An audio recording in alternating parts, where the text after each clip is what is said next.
5, 4, 3, 2, 1. Good morning. I'll call the work session of the Nashua Board of Assessors to order at 9:03 a.m. I apologize for the late start, but we had some difficulty hooking up with Zoom, but we're ready to go now. Present from the board, Paul Bergeron and myself, Daniel Hansberry, joining us remotely from the Pine Tree State.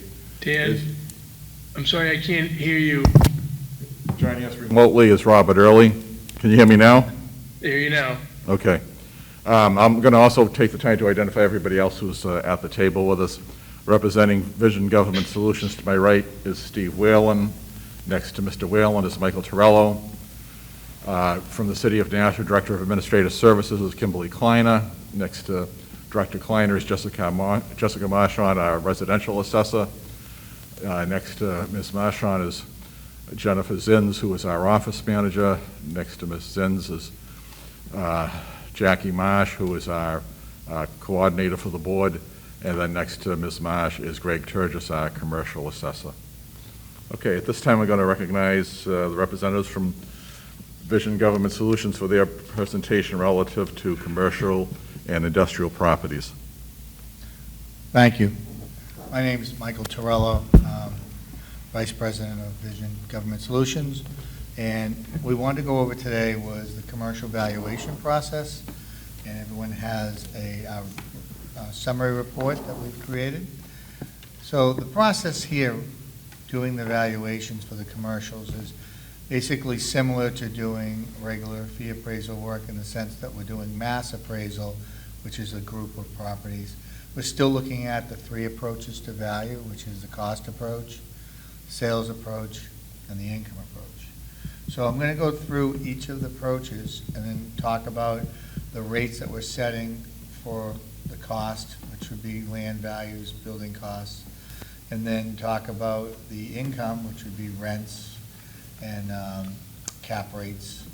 And then we're going to be talking about the sales that we have that we tested these rates to see if the values are close to market value. All right. So the first step is the cost approach. And this is really the theory that someone wouldn't buy anything unless it was similar to or reasonably a substitute for what it would cost to build it.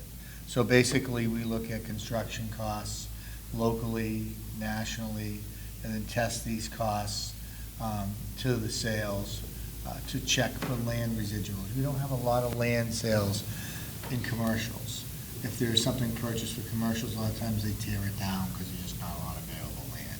So we look at what's called residuals to determine land. And what that is basically is sale prices of properties, taking away the costs, and what's left of the land. So we have done that in this process. So the first thing we did on the bottom part of the page is we're showing you the previous construction rates for a general group of properties, commercial apartments, stores, plazas, office, auto dealerships, industrial, R&D, warehouse, and mixed use.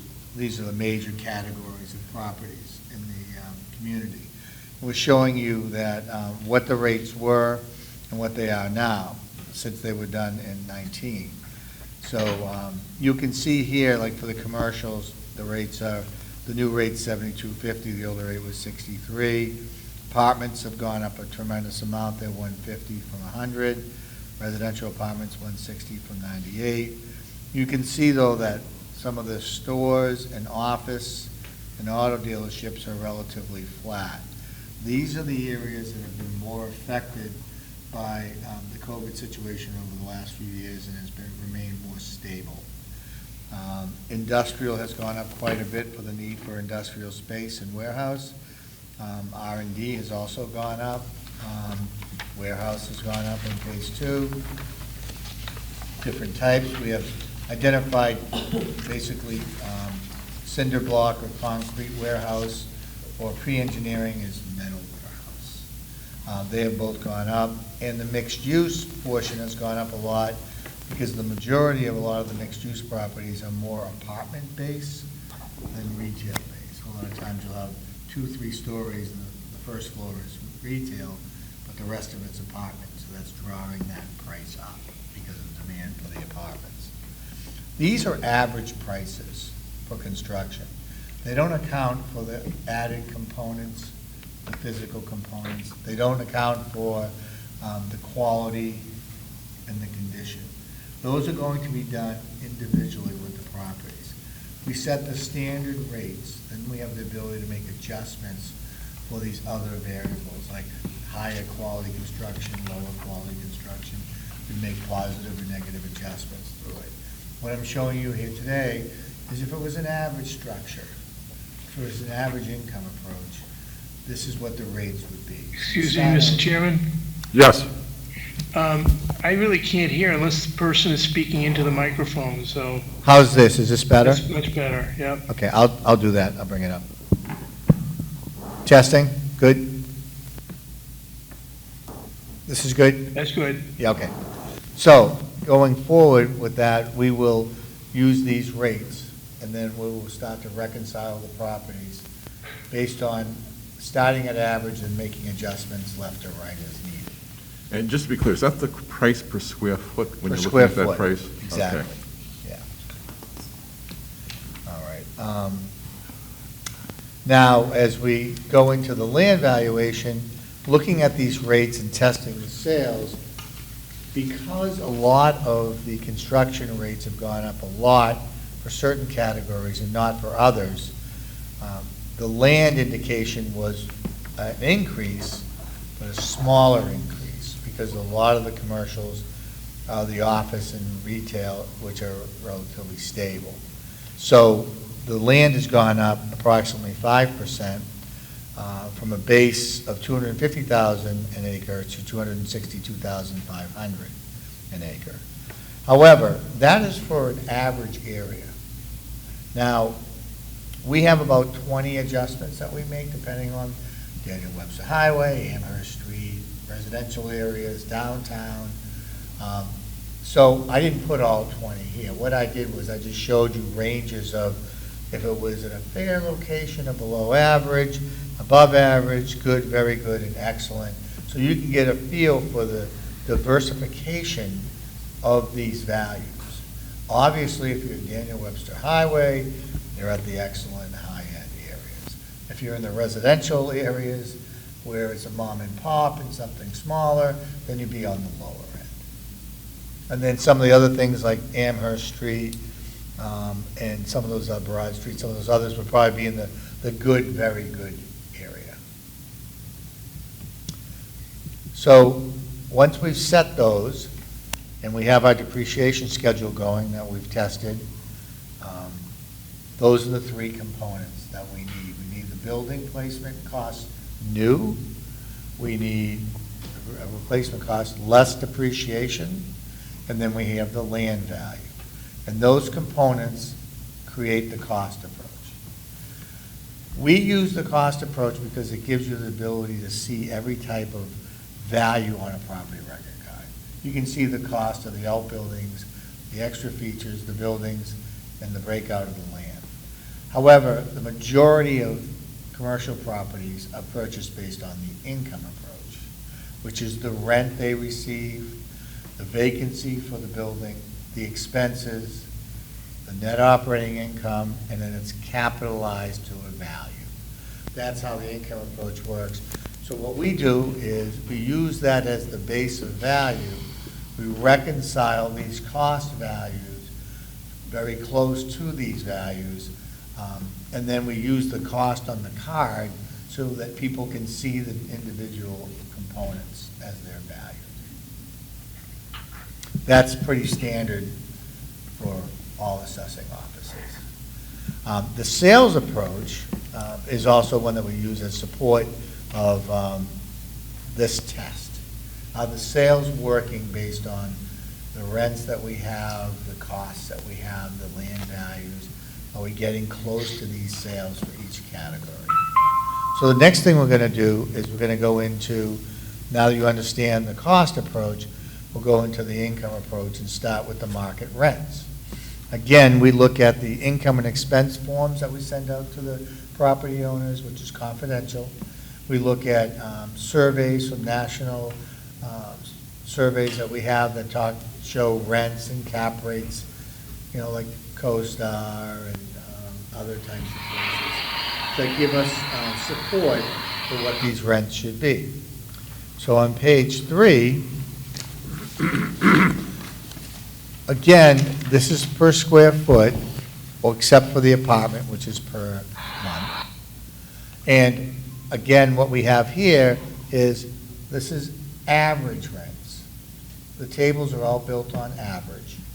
And then we have adjustments, like I said, for utility, location, adjusting vacancy and expenses, up or down, and depending on the situation of the property. So let's say that they have high expenses because they need repairs and so forth. They have some higher vacancy than normal. It's a higher quality building, or it's in a great location or a fair location.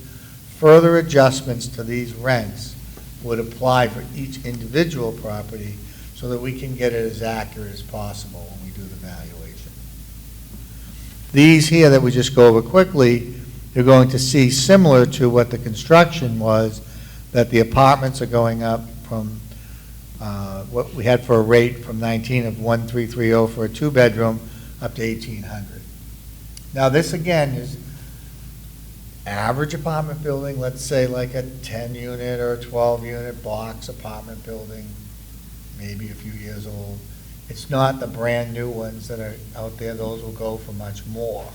They could be in the 2,500 to 3,000 range. Some that are maybe a little older and need repair, would be lower than the 1,800. But what we're showing you today is what we're putting in the tables to set the values, to do the individual reconciliations. And that typically would not include utilities, is that correct? This is the gross rent, and then afterwards we have an expense ratio that we use that includes the expenses. A lot of times we find that the expenses are most of the expenses, but sometimes some of the utilities are paid by the tenants, right? Yep.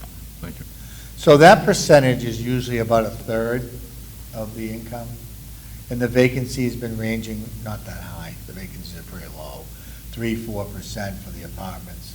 When we get to the office, the vacancies are a little higher. They're in the 8 to 10% range.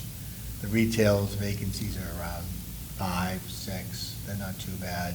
The industrials are low now because there's demand for them, so they're in the 3-4 range.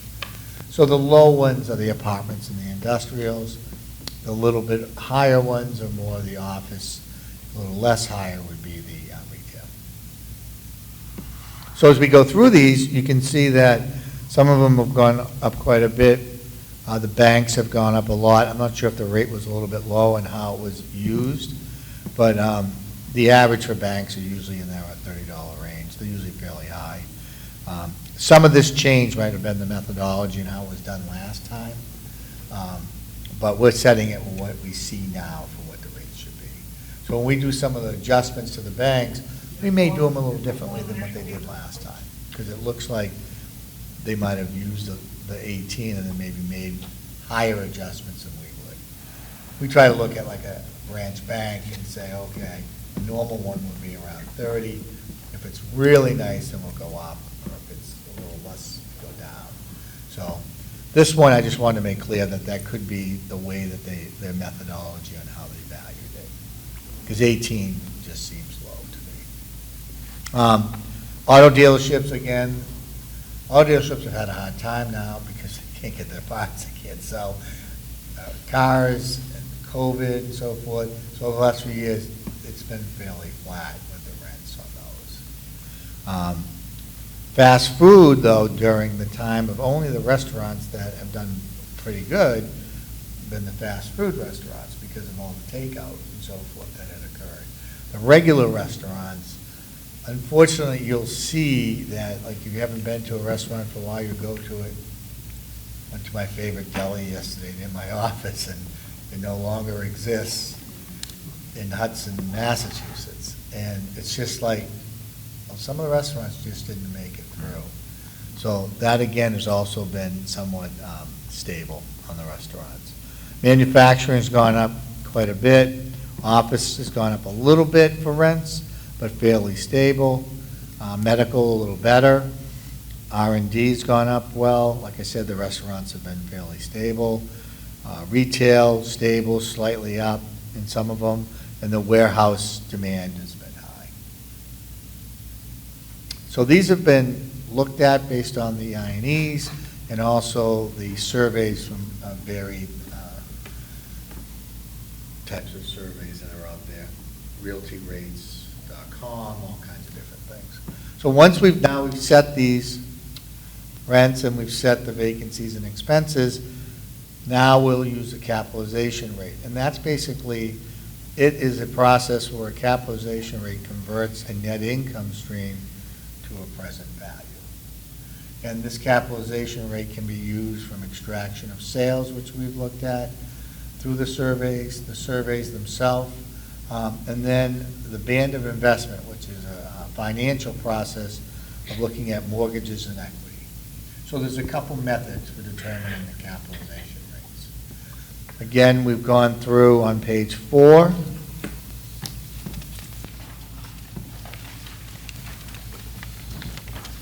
And we have the cap rate has two components to it. It has, depending if it's a gross lease or a net lease where the taxes are paid by the owner, or a triple net lease like industrial warehouse where the tenant pays the taxes, so they're not included in the cap rate. The taxes are an expense. However, for mass appraising, they're not included in the expenses, they're included in the cap rate so that it's consistent. You're using a rate. So the estimated rate we have now, talking to the assessors, is looked to be somewhere around 1.9. Right now it's $23, I believe. And we think they think it'll go down to 19. That is a factor of 1.9 for the cap rate. So that, you have a base cap rate which is developed through the methods I just described, which is from the surveys, sales, or band of investment. Some of them added the tax factor so that the overall rate includes the tax factor.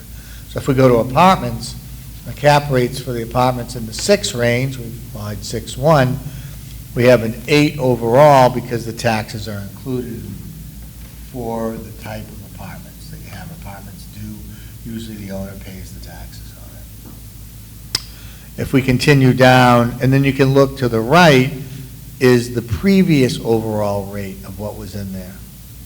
So apartments, it's not just equity. Also, what creates cap rates to be lower or higher isn't just equity and mortgage, it's also the risk factor.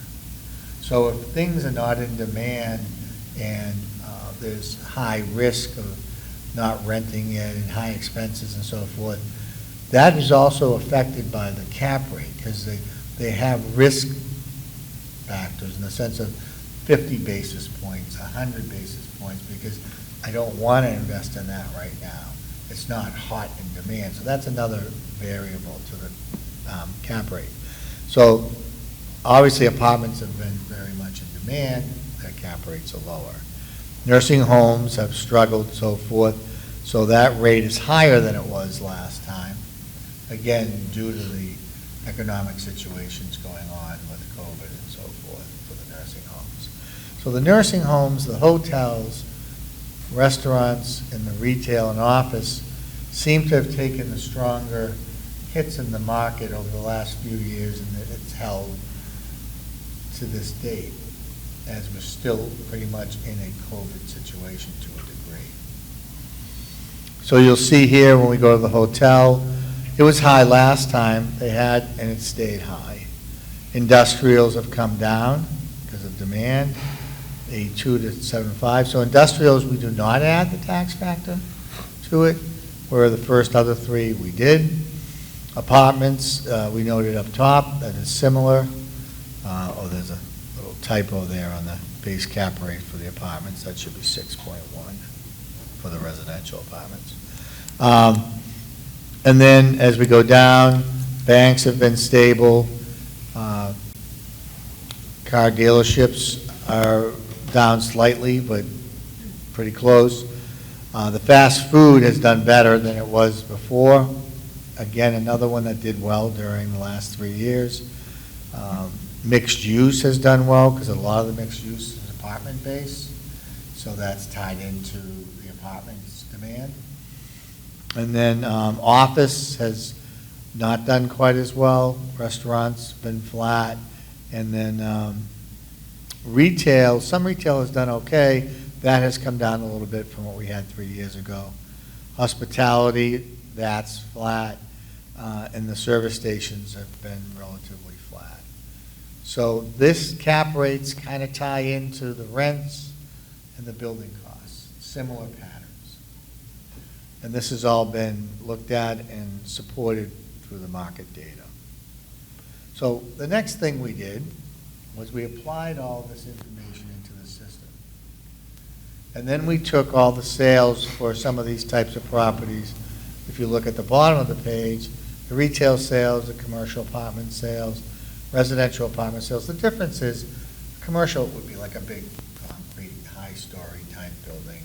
The residentials are more the wood frame, 2-3 stories type things. And then industrial properties and offices. And so you can see what the sample over the last couple of years of sales, the median, when it says 98, that's the assessment to sales ratio. So that means it's very close to the sale at 100%. So all these have been put up pretty close to the sales. They're not completely finalized now, but they're a test to show that all these sales are relatively close to market value and are being supported by these rates, land rates, construction rates, rental rates, cap rates, vacancies, and expenses. All these new numbers are put in and tested to the new data. And these are all Nashua sales? These are all Nashua sales, yeah. And we're going to try and look to the next couple months and see what the trends are so we can be ready and make sure that we give all the information available so that we can make sure we do the right decision on where we put the ratio at 100, 99, 101. Over the last couple of years, the trends have been so high up that some of the assessors have been right at the 100 mark. So when the equalization comes out, as we know, that's a few months later, and they're looking at a different set of data, they've been at 95 or 96 by the time they get there. But now that things are a little different with interest rates going up, talk of a recession and so forth, it looks like they may be starting to get some stability going forward. The problem is the rates just went up 3 or 4 months ago, and any of the deals now that you see happened 3 months ago because it takes 3 months for them to close. So you're not quite seeing the changes yet. But I'm seeing patterns for the residentials of more houses for sale and so forth, and interest rates are now, instead of 3, they're in the 5 range. Now, 5 is historically low, and over a 20, 30-year period, that's a deal. It just so happens that it's very low. So we'll have to see how much that adjusts, but I would think it might adjust a little bit because it's all based on payments. So this is where we're at. The last page just talks about, now that this process has been done, we're going to start soon, this week, reconciling the individual properties now. Taking all these rates and going through each property and checking all those variables I said earlier to you. And then once they're final reconciled, then we'll look at old to news and percent changes and get all the information ready for another presentation. As for the residential, we're wrapping up the fee review this week. Then we need to finalize keying everything into the system. Then we'll run all those statistics again, like I had given you earlier, and run them all by different variances, like style, neighborhood, age, building size, and all those things. You keep turning your head to the left. Oh. I think it's hard. How's that? And so that's where we're at right now, and that's where we're at with the residentials. Any questions? Any questions for Mr. Torello? No, I don't have any. Mr. Early, any questions? No questions this time. staff, any questions? Alderman Clee? No, thank you. You're welcome. So, I All guess, right, so we're just going to continue on with the process, and I didn't know if you wanted to discuss the date or something. So there's a possibility that August 4th, we may need another workshop like this one. And so we're going to ask Jackie to get with the board and see if there's availability for the 4th. Depending on how things progress, it could possibly be the 11th, but we'll aim for the 4th. what day of the week is that? It's a Thursday, sir. Thursday. All right. Anything else, Director Kalina? That is all. Okay, so is there a, I guess we do need a motion to adjourn, right? So is there a motion to adjourn? So moved. Is there a second? I'll second. All those in favor signify by saying aye. Aye. Aye. Opposed, say nay. Ayes have it, motion carries. Meeting's adjourned at 9:30. Thank you very much.